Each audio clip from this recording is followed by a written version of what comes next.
नशर फेरोज दरिया खान मरी बरसा गोठ गुलाम सरवर लाशारी जे रहवासी औरतन मसमात फौजिया मीरा शाहुल लाशारी पंहिंजे गोठ जे बासरन शाहनवाज़ लाशारी गुलनवाज़ दिलनवाज़ रशीदा अनवर वकार तारिक लाशारी जे ज़ुल्मन खां तंग थी करे प्रेस कॉन्फ्रेंस कंदे मीडिया के ॿुधायो त गोठ जा बाअसर मास्तर यूसुफ ख़ासकेली जे बच्चे ते असां मथां हमिलो करे सख़्त ज़ख़्मी करे छॾियो आहे जॾहिं त असांजी ज़मीन ते ट्रैक्टर सारियुनि जे फसल खे ठाहिण लाइ वही रहियो आहे। बाअसर असां मथां हमिलो करे सख़्त ज़ख़्मी करे छॾियो आहे जंहिं बाद असां इलाज लाइ अस्पताल वञी हद जे थाणे ते रिपोर्ट पिणु दर्ज कराई आहे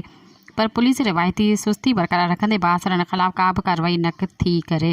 उन्हनि खां पैसा वठी उन्हनि जा माण्हू गिरफ़्तार थी करे बाअसर सरेआम ॻोठ में असांखे मौतमार धमकियूं ॾियनि था त असां